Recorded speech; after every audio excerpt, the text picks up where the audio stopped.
राधे राधे दोस्तों, आपका फिर से स्वागत है मेरे YouTube चैनल राधे श्याम में। आज हम आपको एक नया अध्याय, एक नया पुराण सुनाएंगे जिसका नाम है सुख सागर। वो सुनाने से पहले मेरी आप सबसे विनती है कि आप मेरे चैनल को लाइक, सब्सक्राइब और शेयर करना ना भूलें, ताकि हम आपके लिए अच्छी अच्छी पुराने ला सकें। राधे राधे। राधे राधे दोस्तों, आपका फिर से स्वागत है मेरे YouTube चैनल राधे श्याम में। आज हम आपको आगे की कथा सुनाते हैं।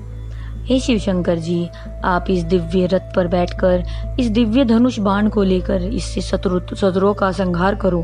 प्रभु श्री हरि विष्णु जी को अपने सम्मुख देखकर प्रभु महादेव जी बोले, हे जगदीश्वर, आपके बिना इस जगत में और कौन है जो अपने भक्तों पर कृपा करके दुष्टों का संहार करे। आपने इस अवतार पर मेरी सहायता कर दुखित देवों पर दया की है। हे राजन, इसके पश्चात भगवान तो अंतर्ध्यान हो गए और महादेव जी का वह दिव्य बाण लगते ही दैत्यों के माया रूपी तीनों नगर दैत्यों सहित भस्म हो गए। फिर उस समय देवताओं ने महादेव जी की प्रसन्न होकर त्रिपुरारी नाम से बड़ी प्रार्थना कर आकाश मार्ग से उन पर पुष्पों की वर्षा की, तथा गंधर्वों ने गाना गाकर और अप्सराओं ने नृत्य कर उनको प्रसन्न किया। मुनि नारद जी बोले, हे राजन, इस प्रकार प्रभु श्री हरि विष्णु जी अपने भक्तों के समस्त मनोरथ पूर्ण कर दुष्टों को दंड देते हैं। युधिष्ठिर जी कथा सुनकर बहुत ही प्रसन्न हुए। श्री सुखदेव जी बोले, हे जो भी कोई प्राणी सच्चे मन से इस पावन कथा को सुनता या सुनाता है, वह समस्त संसारी सुखों को प्राप्त कर सदैव शत्रुओं का पर विजय प्राप्त करता है तथा अंत समय में प्रभु कृपा से वैकुंठ को चला जाता है। श्री सुखदेव जी बोले, हे राजन, ऋषि राज नारद जी के मुख से यह कथा सुनकर राजा युधिष्ठिर ने उनकी स्तुति कर कहा, हे ऋषि राज, आपने जिस तरह प्रभु के गुणों का गुणगान किया है, कृपा कर उसी तरह चारों वर्णों, चारों आश्रमों में के धर्म का वर्णन सुनाइए। राजा युधिष्ठिर की बात सुनकर मुनि नारद जी बोले, हे राजन, मैं आपको पहले चारों वर्णों के सम्मिलित और अलग अलग धर्म सुनाता हूँ। ध्यान से सुनो। चारों वर्णों के मनुष्य को सदैव सत्य ही बोलना चाहिए, कभी भी झूठ नहीं बोलना चाहिए। प्रत्येक मनुष्य को सदैव अपने मन में दया रखकर दीन दुखियों और अनाथों तथा अतिथियों को की सेवा और सहायता करनी चाहिए। किसी भी प्राणी को कभी भी दुख नहीं पहुंचाना चाहिए। सबके सामने कभी भी किसी भी पदार्थ को अकेले नहीं खाना चाहिए। परमेश्वर को जगत करता जानकर सदैव सच्चे मन से उनका भजन कीर्तन व सत्संग करना चाहिए। लोभ लालच का सदैव त्याग कर सदैव संतोष धारण कर अहंकार और क्रोध को अलग रखना चाहिए। पर स्त्री को माता और बहन के समान समझना चाहिए तथा रजस्वला होने पर अपनी स्त्री से दूर रहना चाहिए। जीव हिंसा, जुआ और नशीले पदार्थों का सर्वथा त्याग करना चाहिए। संसारिक मोह माया में न पड़कर सदैव माता पिता, गुरु और वृद्ध पुरुषों की आज्ञा का पालन करना चाहिए तथा सदैव शुभ कर्मों में रहकर चोरी आदि बुरे कर्मों से सदैव दूर रहना चाहिए।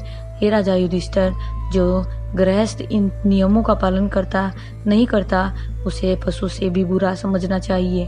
प्रत्येक प्राणी का यह कर्तव्य है कि मन तन धारण कर इन नियमों का अवश्य ही पालन करे। हे राजन, मैं अब आपको चारों वर्णों का अलग अलग धर्म सुनाता हूँ।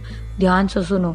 वेद पढ़ना और पढ़ाना, यज्ञ करना और कराना, दान देना और लेना, ये राज्य उपभोग कर्म ब्राह्मण वर्ण को अवश्य ही करने चाहिए तथा साथ साथ संध्या, तर्पण, हवन और प्रभु की भक्ति अवश्य करनी चाहिए, क्योंकि वेद पाठी पर भी जो ब्राह्मण भक्ति नहीं करता, उसका इस संसार में जन्म लेना व्यर्थ है।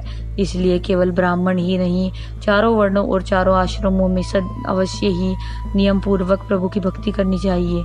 हे राजन, क्षत्रिय वर्ण के निम्नलिखित धर्म है: वेद पढ़ना और पढ़ाना, यज्ञ करना और कराना, दान केवल देना, गो ब्राह्मण, दीन दुखियों और अनाथों की रक्षा करना।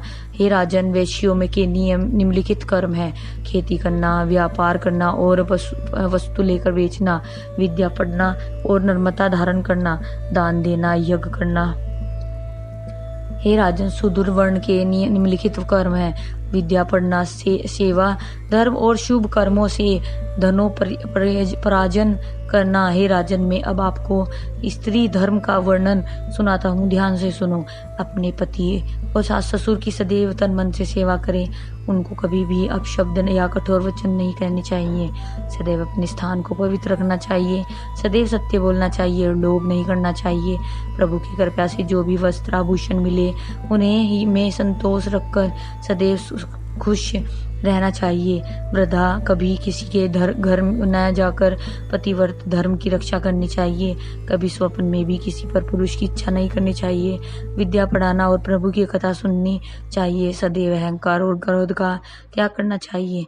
बच्चों से सदैव प्रेम का व्यवहार करना चाहिए। समय समय पर उचित शिक्षा देकर अपने पति की सहायता करनी चाहिए।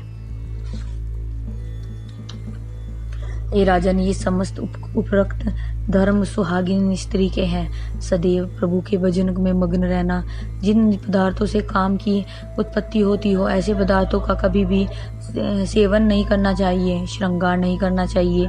सदैव नेम व्रत और धर्म का पालन करना चाहिए तथा किसी भी पुरुष को कभी किसी की भी बुरी दृष्टि से नहीं देखना चाहिए। सदैव काम, क्रोध, मद, लोभ और अहंकार से दूर रहना चाहिए। हे राजन, ये उपरोक्त कर्म विधवा स्त्री के हैं। जो स्त्री इस तरह अपने धर्म का पालन करती है वह स्त्री मरने के पश्चात अपने स्वामी के पास चली जाती है और वैकुंठ में अनेक प्रकार के सुखों का उपभोग करती है। श्री सुखदेव जी बोले, हे राजन, प्रत्येक प्राणी का यह कर्तव्य है कि वह सदैव बुरे कर्मों का त्याग करे और शुभ कर्म करता हुआ सदैव प्रभु का सच्चे मन से भजन कीर्तन करे, जिससे भक्त के आवागमन के चक्र से छूटकर दुख से रहित हो जाए। मुनि नारद जी बोले, हे राजन, मैंने आपको चारों वर्णों का धर्म सुना दिया है। अब मैं आपको चारों आश्रमों का जो धर्म है वह सुनाता हूँ। 5 वर्ष की आयु से लेकर 25 या कम से कम 20 वर्ष की आयु तक ब्रह्मचर्य धर्म का इस तरह पालन करते हुए विद्या पढ़े। ध्यान पूर्वक सुनो, मन लगाकर विद्या ध्यान अध्ययन करें। माता पिता गुरु पूज्यजनों की आज्ञा का सदैव पालन करें। प्रतिदिन संध्या करके प्रभु का स्मरण करें। काम, क्रोध और अहंकार का त्याग कर कभी किसी से कटु वचन न बोले। कभी भूल कर भी माता पिता गुरु की बुराई नहीं करनी चाहिए। गुरु की आज्ञा पाकर ही भोजन करना चाहिए। श्रृंगार और वैश्य भूषा फैशन का परित्याग करना चाहिए। मांस, मदिरा एवं अन्य नशीली वस्तुओं से सदैव दूर रहना चाहिए। स्त्री मात्र को कभी प्रेम की दृष्टि से नहीं देखना चाहिए तथा अकेले ही कभी भी उससे बात नहीं करनी चाहिए। कभी भी श्रृंगार रस की कोई बात नहीं सुननी चाहिए और न ही कोई पुस्तक पढ़नी चाहिए। समस्त प्रकार के मैथुन का त्याग कर नियम पूर्वक ब्रह्मचर्य का पालन करना चाहिए। आज की कथा में ही समाप्त करते हैं। आगे कथा आपको कल सुनाएंगे। राधे राधे राधे राधे राधे राधे। जय श्री कृष्ण। अगर आपको मेरी वीडियो अच्छी लगी तो बेल आइकन दबाना ना भूलें ताकि आपको मेरे आने वाली वीडियोस का नोटिफिकेशन मिलता रहे। धन्यवाद। ओम नमः शिवाय।